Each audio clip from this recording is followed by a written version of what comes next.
list I would call in this company. The last time he won a battle royal was to get Red Dragon into that match um, at Revolution, Yep.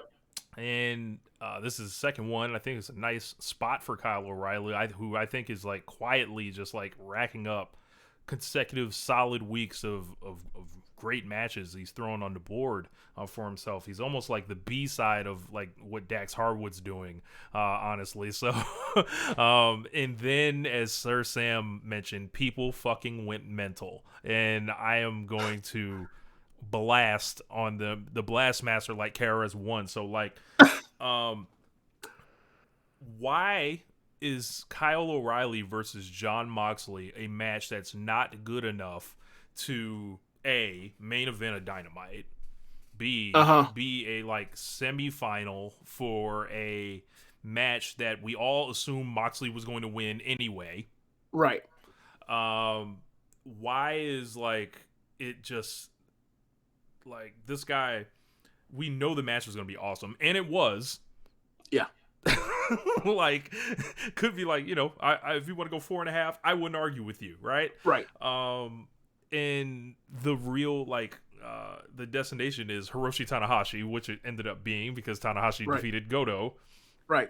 Have we lost all semblance of like knowing how this thing works?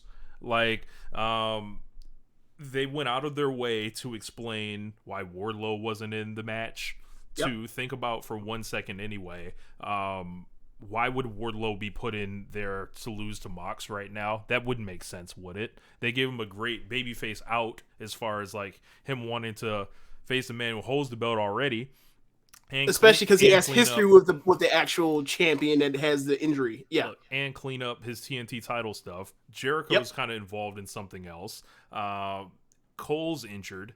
Danielson's injured. If you're not Omega's injured. I was gonna get there. I was gonna say like Okay. if people were like looking for this compelling, throw it up in the air, who's gonna win match, you're only asking for Kenny Omega to come back from injury, right, and win the battle royal, and then do a clean job for Moxley. Which why would you do that? Like they didn't blow any big time money match. They didn't put a match out there that was gonna tank the rating or anything, and it didn't. Right. They Like put a like really it kept fucking the same solid match. We're building Mox here. Everyone's not getting pushed. Yeah. And also it kept the rating basically where it's been every single week while going up against the NBA Finals game. Right. I don't know what people are not getting. They were very upset at Kyle O'Reilly winning this, and I'm just like, is he a bad wrestler? Is he underwhelming people like his group mate? Because if he was, I would understand that, right?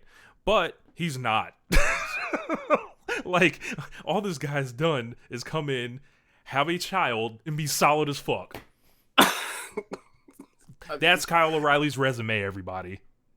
Like, it was interesting to see, like, because I didn't see any of this, or I didn't see almost any of it, and then I watched Dynamite and Rampage back to back on I think Sunday.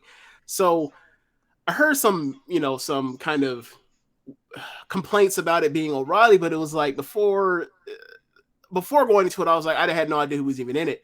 But now that seeing that he was in, I was like, well, do you want like? There's nobody they were going to put in there that wasn't going to be predictable that Moxley was going to win. So I don't know. And I think a lot of it was also about a week ago. People were hinting. Maybe it's because of the CM Punk promo in LA or Ontario where he was like, he mentioned Moxley and Danielson and assumed that it was going to be Danielson versus Moxley, but like Danielson was hurt. Mm-hmm. So nah, it wasn't going to be that. And to be quite honest with you, it's like, why would you? I mean, it'd be cool given what they did at Revolution to have a second match like that. But like, if that's the case, then it's like, I don't want to see Danielson losing to Moxley 2 times in a row. Like, I just think they're in a weird situation with options. And like, if you are inclined to do so, and you know what the the cards that the Booker has dealt with, you accommodate that, and then if you're not, you're not, and I guess is really what it comes down to it. But if your response to me is Kyle O'Reilly isn't a big enough star. Stop right there. Stop right there. You told on yourself. This is the same company that had Daniel Garcia basically main event rampages for months on end. I'm sorry. No. No. Like, in fact, I didn't hear anyone say a peep about main eventing Rampage with Garcia and Moxley like 2 or 3 weeks ago. If Daniel Garcia had won this, I don't think people would have made these complaints. Like, I think there's a lot of tribalism of this is a ex-NXT guy here, and he's getting a push to be the fourth heel in the company. If they don't like the fact that a guy is coming in to be the fourth heel in the company, it is weird to me. I just find it to be weird. Yeah. Like, if you're someone that's like, yo, I like, because we've started talking about the split with the Hangman stuff leading up to the CM Punk stuff, and I get kind of both sides of this thing, right? Like, I mean, you were hinting towards it even during Revolution with Cole. Yeah. Like, no one wants to come in and watch Adam Cole like beat Hangman Page. Like, personally, I don't. But at first, I was kind of being like, well, they were in Orlando. Adam Cole's been the man in Orlando for like 4 years at this point. So like, I can see why he would have the hometown advantage. He was packing them in 400 at a time for months. I joke, me and my point, but it's like that dude was a top star in that territory, whatever else there. It's the first time they've ever had an arena show there in Orlando while Adam Cole was there, I believe. Cole got there a couple months after they did that NXT TakeOver Florida thing that we went to in 2017. So yeah, that's when Aleister Black actually debuted against Andrade. But yeah, I can see why that was happening. So I was kind of chucking up to where that's just a regional thing. But now as we keep going along, it's like now we're really at this point to where it's like, are you former, like, these people are like splinter cells, as if they're going to all of a sudden like become like the NWO or something. And it's like, nah, man, like they worked somewhere else. They ended up in WWE. They're done with WWE. They're working here now. That's like, do y'all think that, like, obviously, are people taking like the JSA and sports entertainment thing as a shoot now? I don't think they're taking that as a shoot, because I think they're kind of in on that. Jericho's obviously day one. I don't know. I don't think. Honestly, all this stuff I think is free of the jazz stuff, because jazz is such a it's such a gimmick that I think people can ignore that. Like, they see Kyle O'Reilly and like, oh, that's real. Like, like that's someone that's replacing, somebody or whatever. Like, that's like a gimmick we can laugh at or whatever. But this right here, yeah, it's very self-aware, as Sam was saying. But like, that's true. I understand to a point as far as like, hey, we're really into the folks that that have brought the company the as far as they've came so far. And there's a lot of winds of change going along right now in the company, and it's interesting to see who gets this home team label and who doesn't, because Scorpio Sky is a day one guy. I don't know if I see people really go hard for Scorpio Sky the way they do like a Darby, for example, right? Or compared to like them wanting like Miro just to take the belt right back. Correct. And where does Miro used to wrestle? Right. But see, like, he had a bad exit, so like he probably that bridge is burned, so he won't go back there. We don't know that, by the way. Right.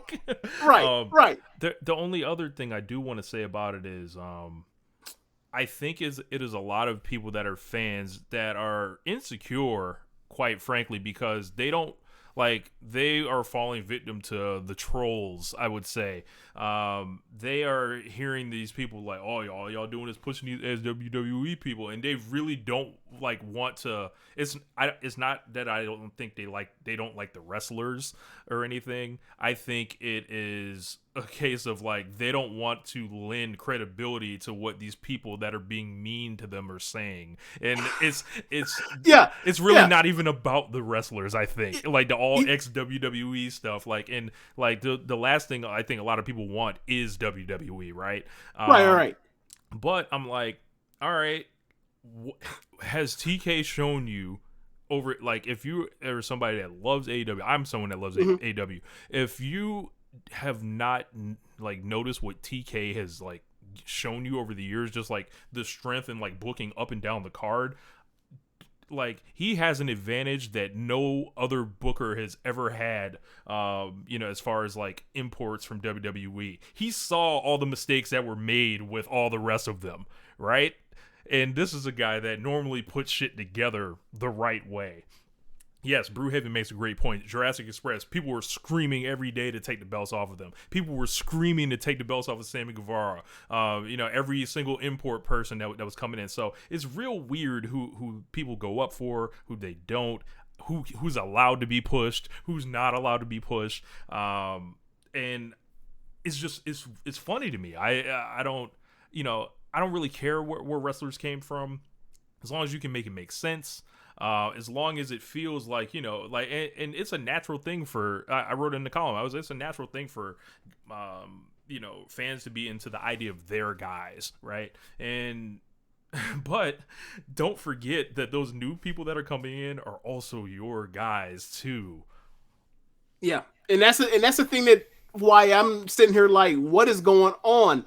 Because hearing all this stuff and seeing all this stuff is like, y'all, that was one of my biggest gripes when it came to people coming up from NXT or from New Japan or anywhere else to go to WWE, or even like when the invasion stuff was happening, I would hear about it. Is like they brought these people in and then they immediately slotted them and let them know what their place was, because they weren't WWE people that were in the trench hole working through the mud like a Triple H when they made Triple H the WCW killer. And it's like, y'all, like the point of wrestling is to try to make as many stars as possible and then make the toys fight each other, and then you get the fans that really interested in the toys fighting each other, and then they pay for the fight, and hopefully, and you make sure that the fight is as good as it can possibly be.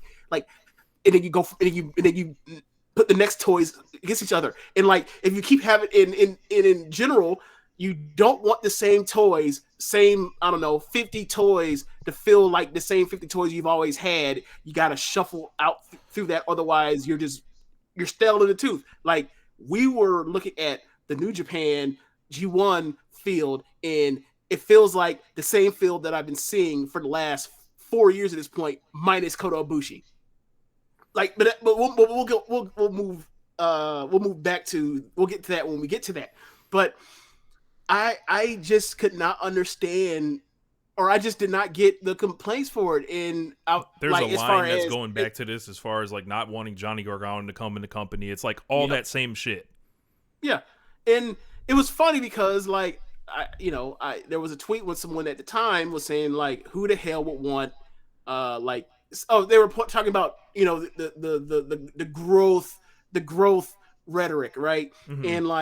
And they were talking about Adam Cole couldn't move the number up over to 1 point whatever million. CM Punk couldn't. What the hell is Kyle O'Reilly going to do? My response to that person in a quote tweet was like something along the lines of, I don't know, probably wrestle a lot of the other wrestlers, have some really good ass matches and talking segments. Well, that was like in December or November or whatever else. The dude already like has 6 of the top, or you look at Cage Match, he already has like 6 of the top 60 matches in the company this year.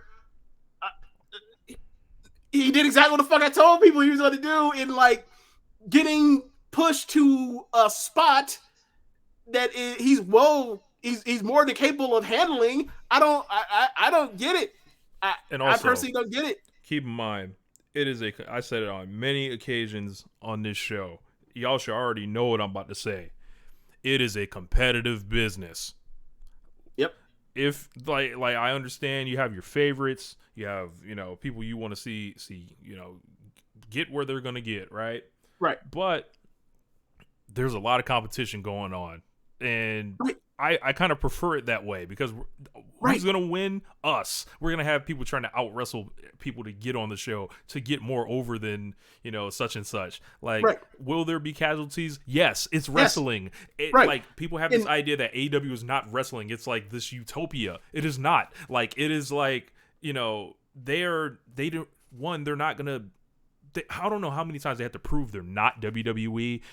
It's just a poison thing that I think infiltrates a lot of this, and we'll get to it with it still the does All for me. Atlantic title. We'll get to it with the All Atlantic title discussion also, but it's like, nah, man, fuck that. Just like, yo, compete. I want to see the competition. Like, and I think that's one of the most fascinating things about wrestling. People say wrestling is fake and it's all predetermined, right? But what these people are really doing is really competing with each other, like in other ways, with, you know, who can be more jacked, who can have better matches, who can get better crowd reactions, who has the most over segments, who, you know, can draw the most, who can do whatever. Like, those are the interesting things about wrestling. Yes. And the thing for me of like why I'm perfectly okay with it not being some kumbaya shit necessarily all the time is like having a AEW should in theory over time make people eventually say, I'm too goddamn good to be where I am. I'm taking my ass to WWE, and I'm going to now that I was, you know, did X, Y, and Z in AEW, and they're looking for AEW guys. And the one guy that they finally got has been like the hottest thing they've done all year long. I should go over here. I should make my mark here and then go from there. And eventually over time, once, you know, obviously we got to get Vince the fuck up out of there eventually. But if WWE is eventually ever going to be better, it's going to be off the backs of former AEW guys going there and making names for themselves in WWE as well. Because it's not coming from NXT 2.0, everybody. I hate to break it to you. Right. And, you know, for every Braun Breaker, Bianca Belair, Rhea Ripley, whoever you want to name, that actually Kevin Owens that actually became a success story out of NXT, like there are more people that didn't come through the NXT system as like being let's say power plant people, if you will, to be funny. Yeah. There are people that had hundreds of them. careers in independence or in Japan or elsewhere, England, what have you, or Mexico, and they came through and they got themselves through the ranks, and then they got themselves to the main roster, and they got themselves a push, and they did some really cool things, whatever else, and they got where they got, right? So for me, AEW is another outlet for potentially that being another factor in getting talent that can, you know, more or less succeed or overcome the bad developmental plane that WWE has. Because for me, I'm a pro wrestling fan, and like I'm not caught in the tribalism. Like, yes, yes, the two promotions I consistently follow are Stardom and AEW, but like if I hear there's a great Noah match, I'm going to watch that great Noah match if I have the fucking time. I don't give a damn where it's from. If it's great, if I hear it's great from people I respect in their opinion and I have the time for it, I will go check it out. Like maybe I'm different in that way where you only have a certain amount of time to devote to this X, Y, and Z. But it's like for me, there is so much great wrestling around the world in any given week that is like if I am not watching something that is really very good or at least emotionally satisfying as a viewer for me as far as the investment of my time, I will be there and be like, damn, like you heard me talk about this. Like, there's nothing worse than me when I watch a bad Dynamite or I watch a bad Stardom Road 2 show. I'm just like, fuck, man, like I could have watched something in New Japan and I end up missing out on something. Like, so for me, like, if this turns out to be, you know, to the benefit of WWE, great. I would love to watch WWE. I hope I tried to rope you into reviewing these shows every single pay-per-view. So that like hopefully they'll have a turnaround. You know, I'm being delusional at this point, but I think over time it will kind of fix itself. Some things need to change at the top. Yeah, Sam brought up a great point. He said part of the issue with WWE was like it removed that element of meritocracy. We know most things aren't a meritocracy, but it's like the illusion that it is, right? Like I feel like in WWE, you obviously know like kind of like where they were headed. There was Brock, there was Roman, and then there's the rest of y'all, right? But in AEW, there's like I think there's room, you know, to wiggle in there. Like there's but the point of pro wrestling is you're supposed to, in theory, as a booking committee, whatever it is, you're supposed to be able to determine who are people that have the potential to do X, Y, and Z, and also be backed with some type of indication or indicator that these people are talented enough to be able to pull it off. And then from there, you set the course to give off the illusion of a meritocracy through the stories you tell in the pro wrestling ring or on the microphone or in the backstage, blah, blah, blah, blah, blah, whatever's on TV for the fans to see. AEW does that. All the other wrestling in the world does that. WWE puts it out of your face at like, oh, it's about a shampoo commercial over their hair between Edge and Booker T and shit like that. Brewhaven brings up a good point. He said, remember when Styles and Nakamura left New Japan? We got Naito and Omega tearing shit up. So, like, there's talent everywhere. Everywhere. Yeah. So, like, I would advise you, if you're tired of seeing your favorite wrestlers, like, lose to these imports, just know that eventually the imports are probably going to put them over back. Right. And that's, at some the point of it. Like, when people come in, you have to put them over in order for them to then get them over to or established to a certain level, and then they will then pay that back. Like, this year in Stardom, for example, Donald Amando's eating way more L's than they've ever had before. That's part of the story of the Shuri split, but you get my point. Like, they were dominant for a year or a year and a half, whatever else. Shuri leaves, starts her own faction. They're dominant. Donna Del Mondo is struggling. Julia is struggling. The story of her mentoring, whatever. We'll get into that during the starting part. But my point, like, they came in dominant. Now they're putting people over. They have to give it back. Yeah. You don't just go back and forth ping-ponging, but as far as a tidal wave, yes, that's how it's supposed to work. The show momentum back and forth. It will be fine. Something else that will also be fine that I'm really